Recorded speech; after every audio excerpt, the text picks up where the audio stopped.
This presentation is on the large intestine.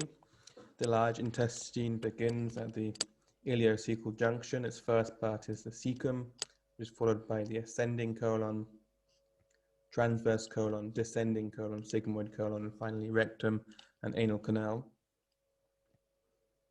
The large intestine is formed by the midgut, hindgut, and proctodium. The midgut gives rise to the from everything from the cecum to 2/3 away the transverse colon. The rest of the colon is derived from the hindgut. The lower part of the anal canal beneath the white line of Hilton is formed by the proctodium. The large intestine is about 1 to 1.5 meters in length. Its caliber is greatest at the cecum, then gradually decreases. It dilates again at the rectum as the rectal ampulla. The mean internal diameter is 4.8 centimeters. We'll now discuss the main characteristics of the large intestine, and these are the appendices, epiploicae, haustrations, and tenia coli. Haustrations are these outpocketings, outpoachings you can see along the course of the large intestine, and they're formed by the mucosal folds, which can be seen in the internal surface of the large intestine. These mucosal folds, however, don't extend along the entire course or the entire circumference of the large intestine, as they do in the small intestine, which is a feature which can help distinguish the large intestine from the small intestine on abdominal x-rays. Appendices, epiploicae, are fat-filled pouches of peritoneum. They are very few in the cecum and ascending colon, but traveling up orally, they increase in number, being most numerous in the sigmoid colon, but then they are absent again in the rectum. They may become inflamed in a benign self-limiting process called epiploic appendigitis. This is believed to be due to torsion, like twisting of an appendage, which then leads to infarction, fat necrosis. The disease presents as abdominal pain, and it can be diagnosed by CT or ultrasound. The picture on the right here shows a transverse CT section. Here is the descending colon. Here is an ovoid structure. This is an inflamed epiploic appendage with signs of inflammation around it.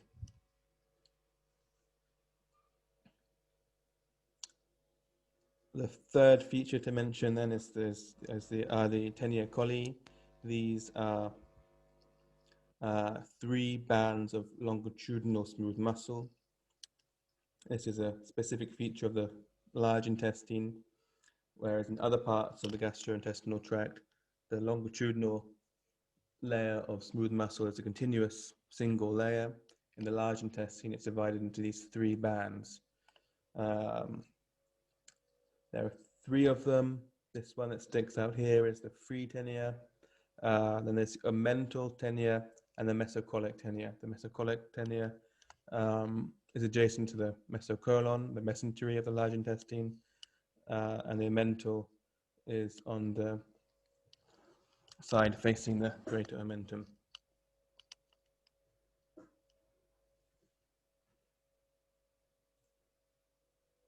We'll now talk about the blood supply of the large intestine.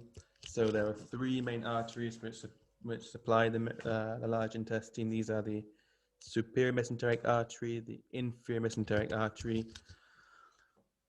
which is here, and the internal iliac artery, which is here. The superior mesenteric artery gives rise to the ileocolic, the right colic, and the middle colic, which supply cecum, ascending colon, transverse colon.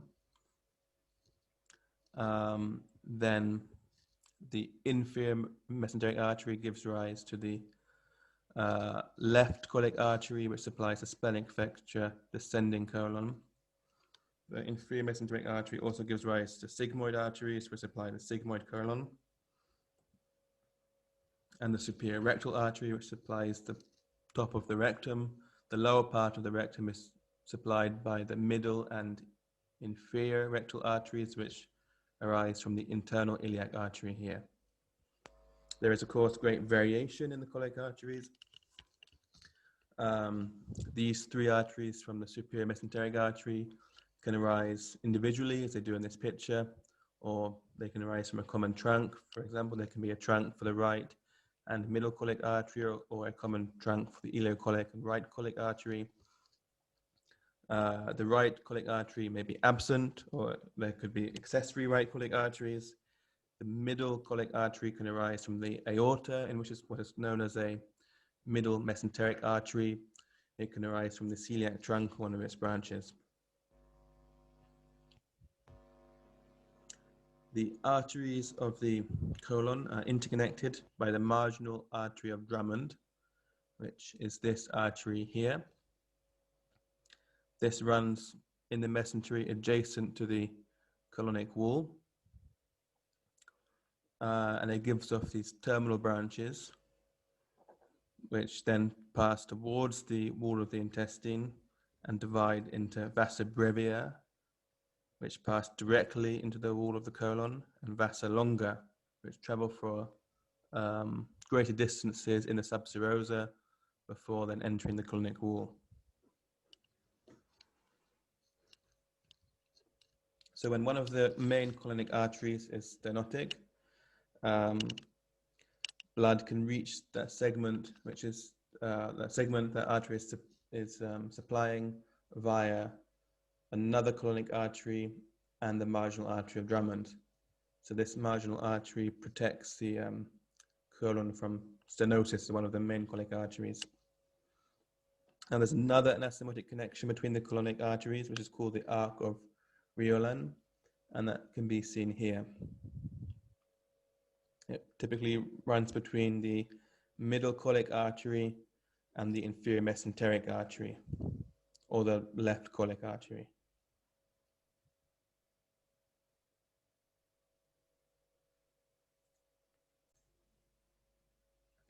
Venous drainage of the colon is primarily through the portal vein by the superior and inferior mesenteric veins. So here is the portal vein. The portal vein is formed by the confluence of the splenic vein and the superior mesenteric vein here. So this is the confluence of those two veins that forms the portal vein. The inferior mesenteric vein then drains into the splenic vein.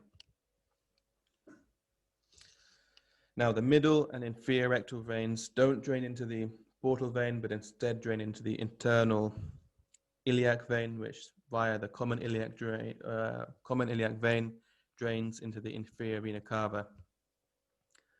Through the submucosal rectal plexus, or the hemorrhoid plexus, the portal and cable systems are connected. And this is one of several such portal cable anastomosis.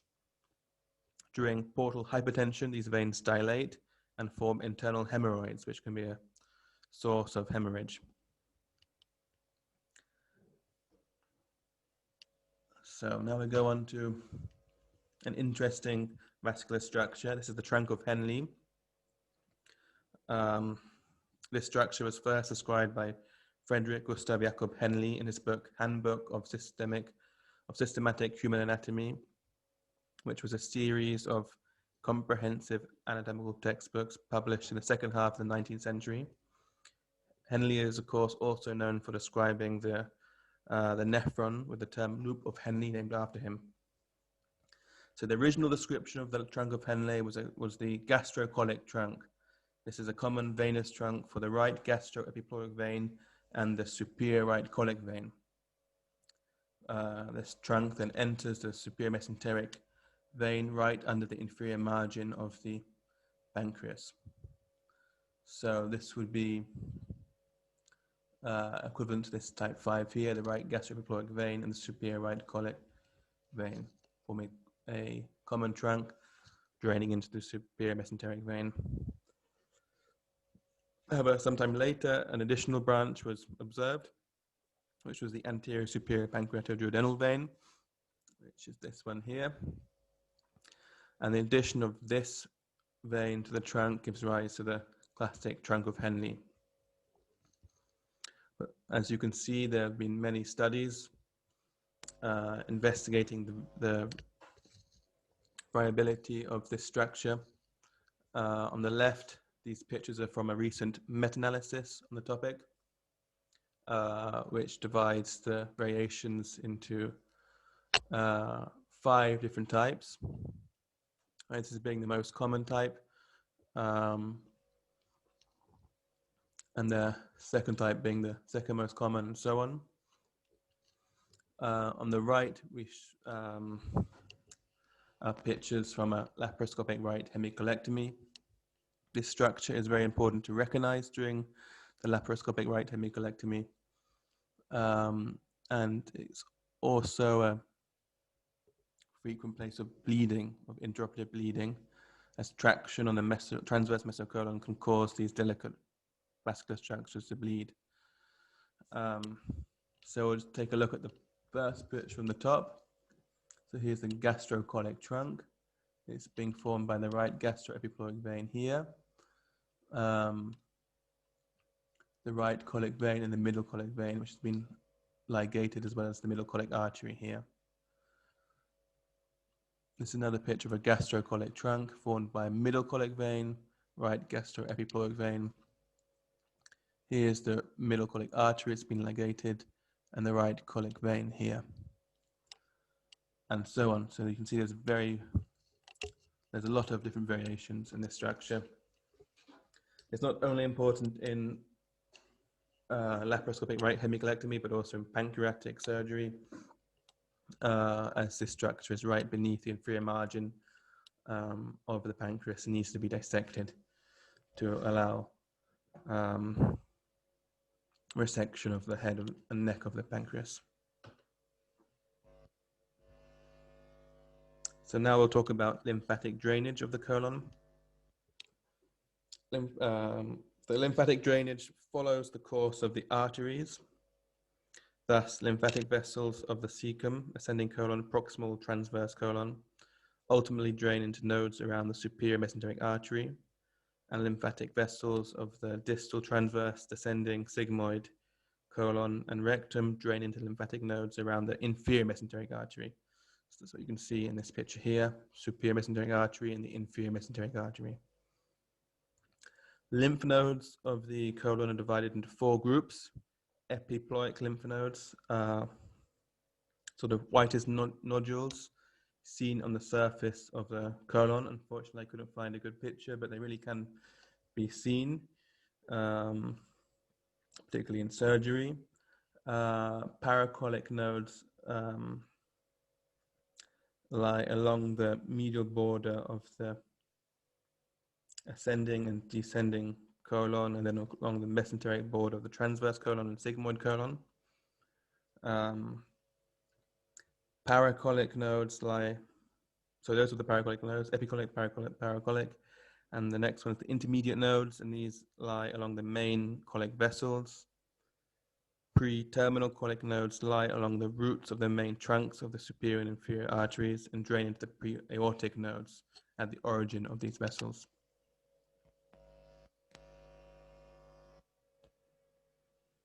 So the importance of the knowledge of these lymph nodes is in colorectal cancer surgery. As part of this surgery, radical lymphadenectomy must be performed. So this means removing as many lymph nodes as possible, ideally at the level of the pre-terminal lymph nodes. And at this level, the main colic arteries should be ligated shortly after they leave the superior or inferior mesenteric arteries.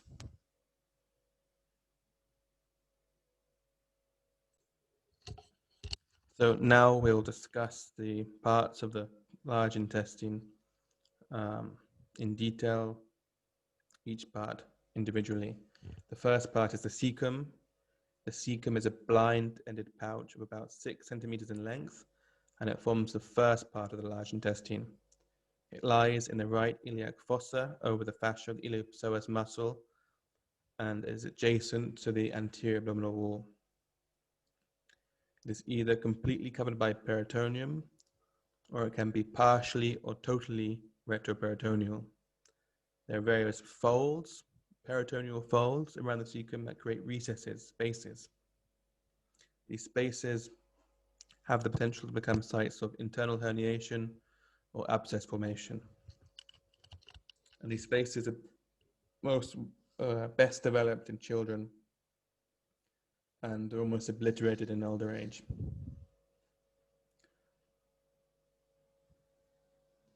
This picture shows the superior ileocecal recess and the inferior ileocecal recess. The superior ileocecal recess is bounded in front by the vascular cecal fold. That's this here. It's this fold of peritoneum that contains the anterior cecal artery and travels from the mesentery of the terminal ileum to the wall of the cecum. So that vascular fold of the cecum forms the anterior boundary of this recess, the posterior boundary being the mesentery of the terminal ileum. The inferior boundary is the terminal ileum, and on the right is bound by the ileocecal junction. To the left is open. Now the inferior ileocecal recess is bound in front by the ileocecal fold, above by the terminal ileum, to the right by the cecum, and downwards and to the left is open. This ileocecal fold is between the ileum and the cecum is here. It's also known as the bloodless fold of Trevis. So we'll now look at the next picture. You can see it a bit more clearly. So here's the inferior ileocecal recess. It's the ileocecal fold, the bloodless fold. It doesn't contain an artery, well, it can do sometimes. And again, here's the superior ileocecal recess, which is bound in front by the vascular cecal fold. It's the bloodless fold, and this is the vascular fold, which contains the anterior cecal artery. On this picture, there's one more recess shown. This is the retrocecal recess, which goes behind the cecum.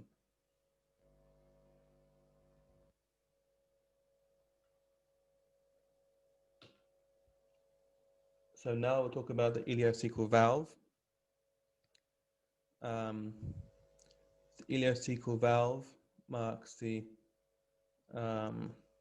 transition between the small and large intestine. It also marks the border between the cecum and the ascending colon. It's formed from two lips, the ileocolic and the ileocecal lip. The ileocecal lip is adjacent to the cecum, and the ileocolic lip is adjacent to the ascending colon. At the lateral ends, they form the frenulum, that's this bit here, and it's also on the other side here. And the valve, well, the valve has different endoscopic appearances, which you can see here. It can have a labial appearance, a papillary appearance, or a lipomatous appearance. The function of this valve is to prevent reflux into the ileum, to ensure the antegrade passage of intestinal contents, and to create these two different environments which differ in pH and bacterial content.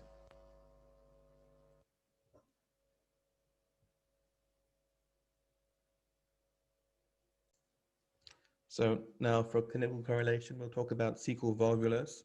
So this is a very, very, very rare form of bowel obstruction. It occurs when the cecum is mobile. So as we said earlier, the cecum can be completely retroperitoneal, partially retroperitoneal, or it can be totally intraperitoneal, which is called a mobile cecum. And in that case, it contains a short mesentery. And if the mesentery is long enough, is large enough, it can allow the cecum to rotate. Rotation can occur on three different axes, as shown in this picture on the left. And this rotation causes this twisting, this torsion, compromises the blood supply to the cecum. It forms an obstruction. The cecum then dilates, becomes ischemic, gangrenous, and eventually perforates. This leads to fecal peritonitis. We can see on the right, we can see an intraoperative photo. This is the third type of the cecal bascule, which is the third type out of these three types on the left, when it rotates around the anterior posterior axis.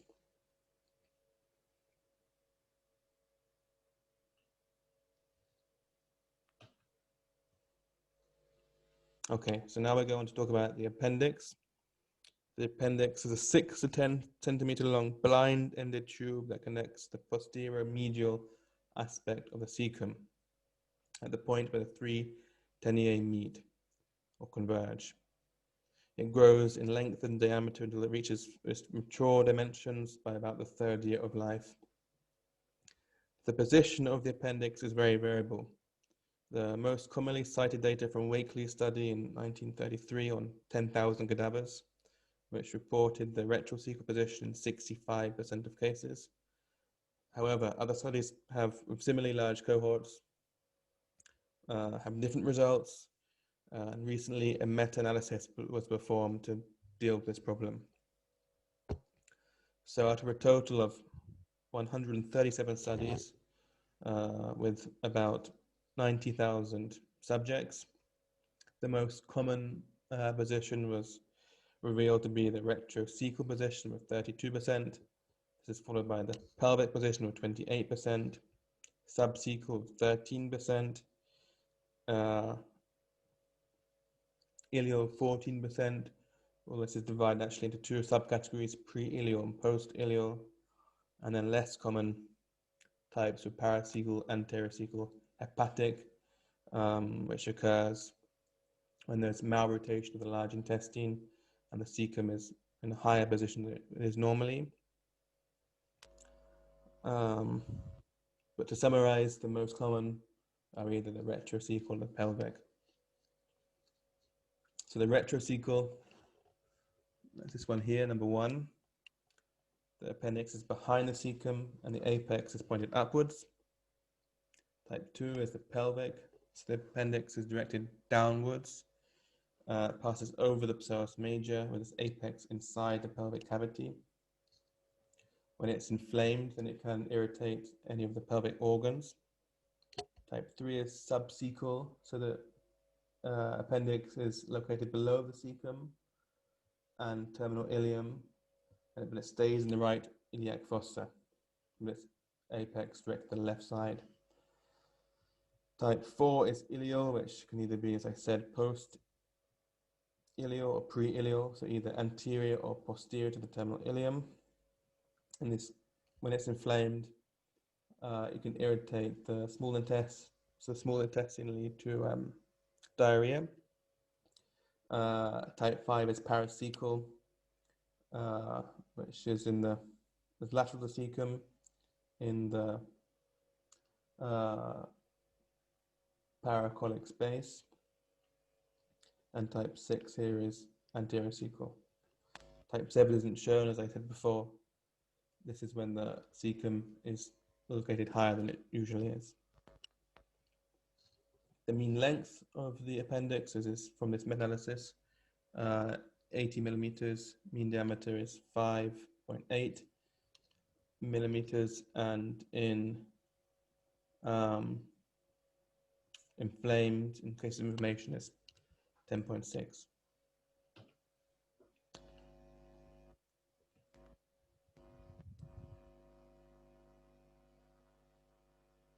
Okay, so these are some congenital anomalies of the cecum. So there can be duplications. In fact, any part of the gastrointestinal tract can be duplicated. Such duplications are commonly known as duplication cysts. Duplication of the appendix can be divided into these three main subtypes. Type A is an incomplete duplication of the common base. Type B is a complete duplication. Has two subtypes, the avian subtype, which is more common in, or maybe it's seen in birds. And the appendix is duplicated on both sides of the terminal. Well, actually should be, yeah, both sides of the terminal ileum, so both sides of the ileocecal valve.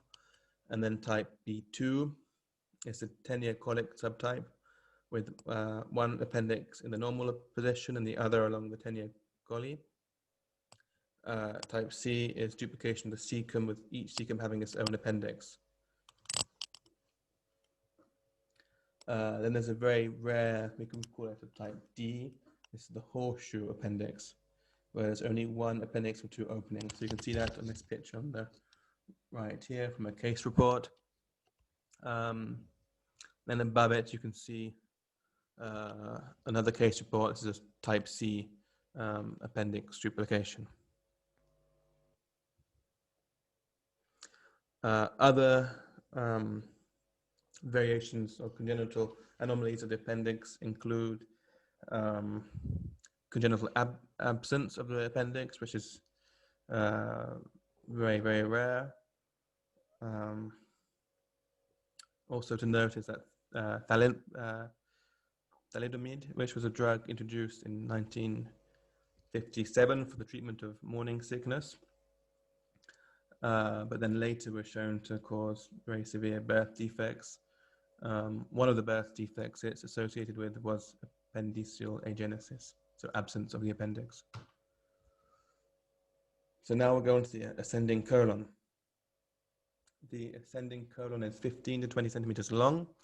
It passes from the ileocolic junction, so the ileocecal valve, to the right colic flexure. So that's from here to here. It lies anterior to the iliacus, quadratus lumborum, transversus abdominis, and the renal fascia. Then going behind it, several nerves, including subcostal, iliohypogastric, ilioinguinal, lateral femoral cutaneous. The anterior and lateral surfaces of the ascending colon are covered by peritoneum, which laterally form the paracolic gutter. It should be here, but this picture has the peritoneum removed.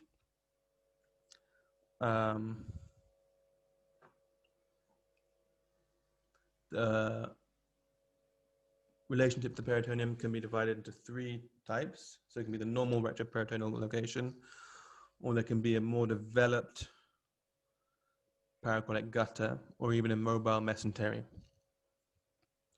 The ascending colon then continues as the hepatic flexure here. The hepatic flexure lies anterior to the inferior pole of the kidney. Posteriorly, the hepatic flexure is still retroperitoneal, so it's in direct contact with the renal fascia. Above it is the liver, the right lobe liver of the gallbladder, and medially is the second part of the duodenum, which is revealed when the during surgery when the hepatic flexure is mobilized. So now I would like to talk about the ascending mesocolon. So as in embryonic development, the large intestine, as all of the gastrointestinal tract in the abdomen, has a mesentery, so it's called a mesocolon. Then as it rotates, it moves the posterior, as the colon rotates, it moves the posterior abdominal wall, and its mesocolon gets into contact with the retroperitoneum, or the posterior abdominal wall. But the mesocolon doesn't disappear, in fact it stays. And when the ascending colon, or it's the same for the descending colon, when they are mobilized during surgery,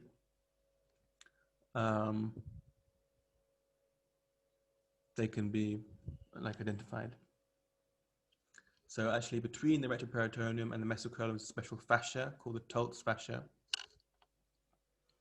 And at this point here, where I'm showing, we call this Tolt's line, and this is the place that should be dissected, and dissection should then proceed along the Tolt's fascia to separate the Meso Colon from the retroperitoneum. And this is done in colon surgery. The goal is to remove not only the colon, the large intestine, but also its mesocolon, which contains its vessels, lymph nodes, lymphatic vessels, nerves, and all these structures should be removed with the colon. The theory behind it is that the survival is better if you remove more lymph nodes.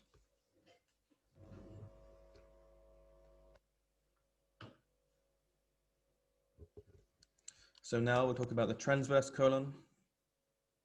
So it's intraperitoneal organ here. It's about 50 centimeters in average in length, and it hangs down in the abdomen. In this picture is seen reflected superiorly. The transverse mesocolon is this thing here. You can see the middle colic artery inside it, the marginal artery of Drummond. You need to know the attachments of the root of the transverse mesocolon to the posterior abdominal wall, which are here. So these include the lower pole of the right kidney, the second part of the duodenum, and pancreas, head of the pancreas, along here to the left kidney, upper part of the left kidney, and here again, here is the splenic flexure.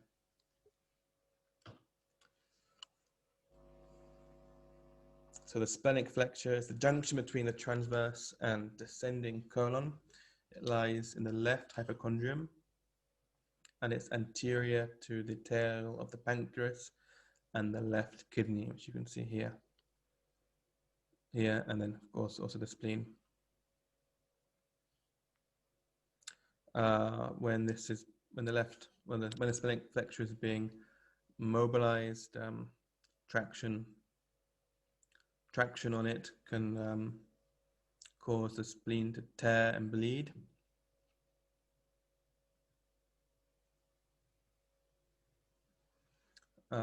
So care has to be taken when mobilizing it.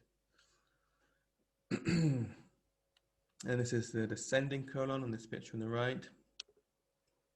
This is about 25 to 30 centimeters in length.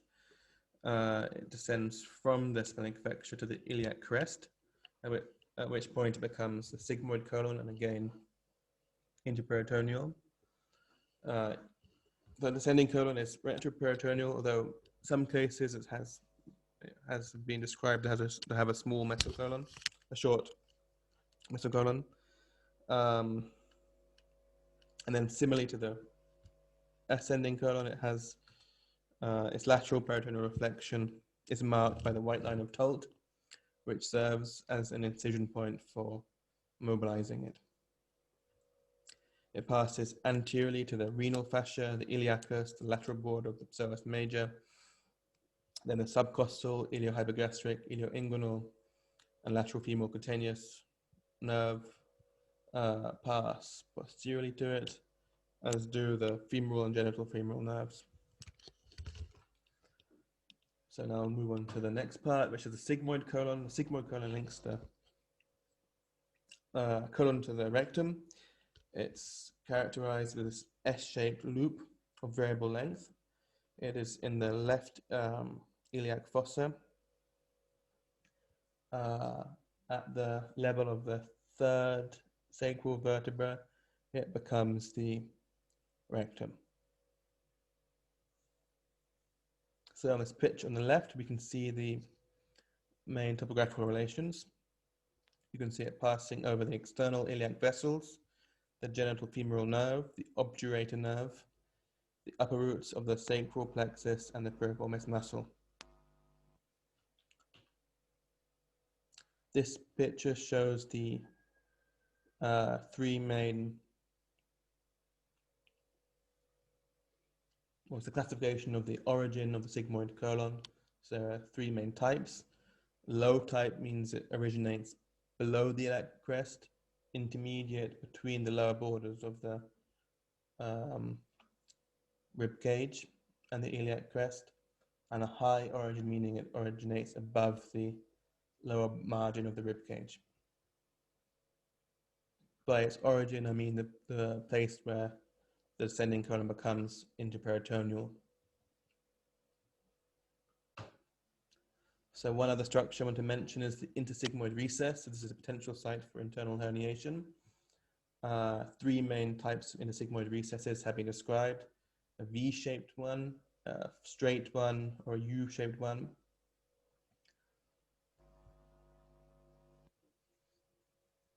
So here's the sigmoid colon, here's the sigmoid mesocolon, and this is the recess formed by this,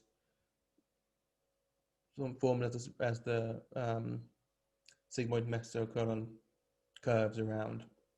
At the apex of this structure is the ureter here, ureter.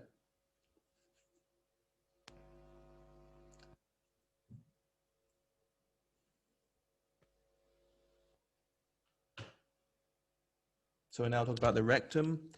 So the rectum is continuous with the sigmoid colon at the level of S3 and ends as it passes through the pelvic floor and is continuous with the anal canal. It follows the sacro-occipital curvature, so proximally it curves posteriorly and distally anteriorly.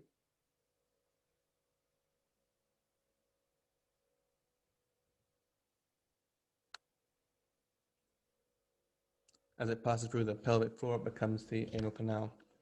The rectum has no haustrations, no tennae, and no epiploic appendices. It is defined as being 15 centimeters in length, starting from the anal margin. We're typically divided into 3/3. The lower third is beneath the peritoneum. The upper rectum has peritoneum on its anterior surface, and the peritoneum is reflected anteriorly onto the urinary bladder in men, which forms the rectovesical pouch. So that would be this part here in this picture. And in the female, the peritoneum reflects anteriorly onto the posterior vaginal fornix to form the rectal uterine pouch. This rectouterine or rectovesical pouch is the lowest point of the peritoneal cavity, and pathological fluids can collect in this place. Now the rectum inside has 3 folds. The middle is the largest, the most consistent. It's also Kuhrauch's fold. It's this one here. Now a few words about the mesorectum. So the rectum has no mesentery, as the colon has. Instead, it is surrounded by fat containing vessels, nerves, and lymphatics. And this fat with the structures inside is enclosed by a fascia. The tissue is called the mesorectum, and the fascia that encloses it is called the mesorectal fascia, or the fascia propria of the rectum. The mesorectum is more developed posteriorly and laterally, and anteriorly it's very thin. So here we can see it on this picture on the right. Now the rectum is connected to the parietal fascia through 3 ligaments, 2 lateral ligaments and 1 posterior ligament. The posterior ligament is the rectal sacral fascia.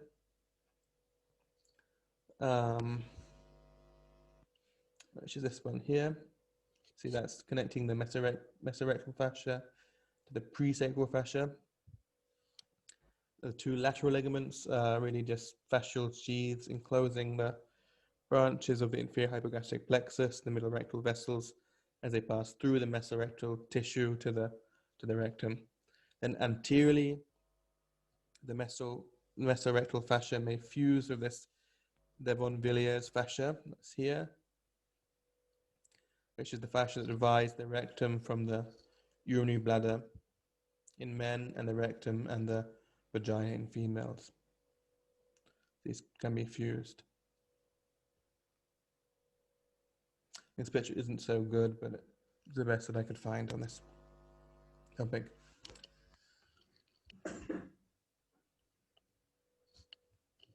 Okay, so thank you for listening, and I hope you learned something new from my presentation.